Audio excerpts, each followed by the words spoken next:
ګرانو کتونکو، د یو وخت خبره ده چې په یو کلي کې یو ښځه او د دې خاوند اوسېدی. دا ښځه د دا خاوند څخه ډېره تنګه وه، ولې دا خاوند یې یو لمونځ هم نه کاوی. د خاوند نوم جبار و. جبار دا رقم سړی و چې هېڅ کار به هم نه کاوی، نه لمونځ کوی، نه اودس کوی، نه یو کار او یو روزګار کوی. جبار حتی کې چې لمونځ یې هم نه و زده. یو ورځ دا ښځه د خپل میړه څخه ډېره تنګه سوه او جبار ته وویلې چې نن به ته خامخا مسجد ته ځې، ډېره مبارک ورځ ده، د جمعې ورځ ده، د جمعې لمانځه ته به خامخا ځې. جبار د دا ښځې یوه خبره هم نه منله.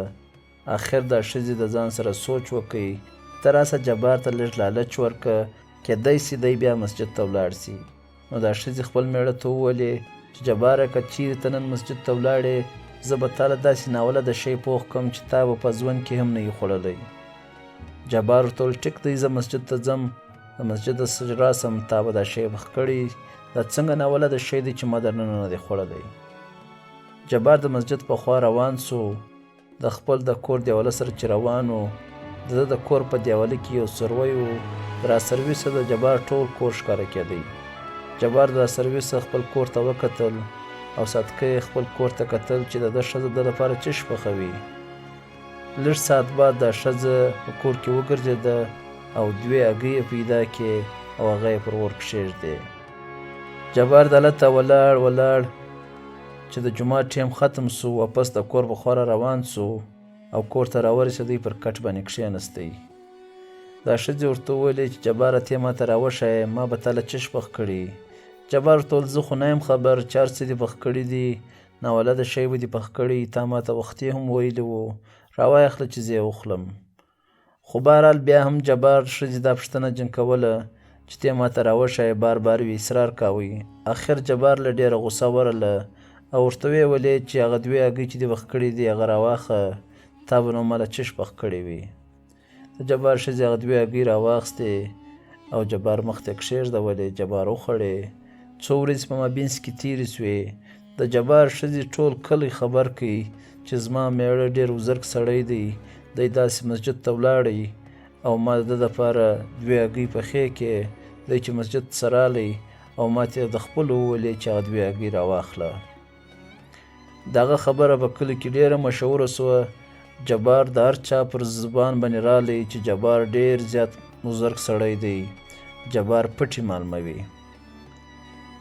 نو بیا څو ورځې په دې مابینځ کې تېرې سوې. د کلي د ملک کره غلا وسوه. د هغه د کوره څه سونه او نور قیمتي سامان غلا سو. بیا یې چا ملک ته مشوره ورکړه چې ستاسو په کلي کې یو بزرګ سړی د جبار په نامه باندې اوسېږي، هغه راوبوله، هغه به تا ته د غله در وښایي. نو د ملک جبار راوبولی او جبار ته دا وویلې چې در سهاره پورې ما ته د غله په کار دی، دا به ته ما ته خامخا راښایې چې دا څوک و. جبار کور ته رالی، ډېر پریشانه و او ښځې پوښتنه جن وکړه چې ولې پریشانه یې. جبار ورته وویلې چې داسې ملک کره غلا سوې وه، ملک زه راوبوللم او در سهاره پورې زما څخه د غلو نومونه غوښتي دي. خیر خو جبار ویده سو.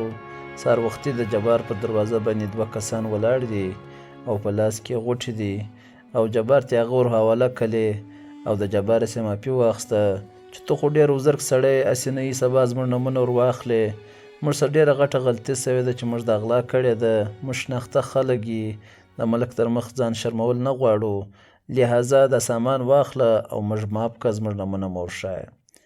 جبار د غلو څخه خپل سامان راواخیستی او د ملک کره یې وروړی او ملک ته یې وویلې چې هغه شناخته خلک و، غلطي جن سوې وه او ما معاف کړو، ته هم معاف کړه.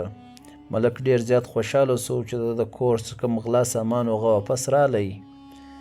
لهذا د دې واقعې بعد جبار په کلي کې نور هم مشهوره سو چې جبار ډېر الله والا سړی دی او ډېر بزرګ سړی دی. دغه رقم څو ورځې نورې تېرې سوې. د اختر ورځ راله. د کلي ملک جبار ته حال راواستوی چې د اختر لمونځ به ته راکوې. جبار ډېر زیات پریشانه سو، ولې ده درننه پر لمونځ نه و کړی. لهذا دی چې کوم وخت لمانځه ته ورغلی، ملک و ده ته ویل چې در مخته څه لمونځ وکړه. جبار پریشانه په دې و چې د ده نه قرات زده و، نه لمونځ زده و او ولاړ د امام پر ځای و. ډېر زیات پریشانه شاوخوا یې کتل. آخر یې د مسجد دروازې خواته وکتل او دغه دروازې په خوا یې میدان کو. دا ټول خلک د جبار شاته په جبار پسې منډه وي او جبار در مسجد ووتی. جبار چې در مسجد ووتی ټول خلک هم پسې راووتو او په دغه دوران کې مسجد ونړېدی. مسجد چې ونړېدی د کلي ملک وویل چې دا خو واقعي ډېر بزرګ سړی دی. تورتو ګوره موږ تاسو ټول یې بچاو کړو، کنې اوس به ټول کلی مړ وای. د هغه بعد د کلي ملک دا اعلان وکړي چې د کلي ملک زه نه یم، د کلي ملک چې دننه څه جبار وي. نو دا رقم جبار د کلي ملک جوړ سو. نو جبار چې کور ته رالی ښځې ورته وویلې چې تورتو ګوره تا لمونځ نه کاوئ او لمونځ دې شروع کړئ او د کلي ملک جوړ سوې. نو جبار ورته وویلې چې ښځې لمونځ خو په هغه ورځ ما کړی هم نه و، دا خو ما ته د درا سروې تا ته وکتل او چې تا هګۍ پخولې هغه هګۍ ما ولیدلې، بیا چې تا زما څه پوښتنه وکړه ما درته وویل چې هګۍ راواخله، تا ما له خشم راوستی او بیا دې په ما ټول کلی خبر کړي او د ټول کلي ته دې غلطه مشوره ورکړه چې زما میړه وزرګ دی. زه خو وزرګ نه وم، په غلط فهمي کې و زه د کلي ملک جوړ سوم. امید لرم دوستانو چې تاسو ته به دا کیسه خوند درکړي. دغه رقم مزیداره کیسو دپاره زموږ دا چینل سبسکرایب کړئ او دا ویډیو د خپلو ملګرو سره ضرور شیر کړئ. وسلام.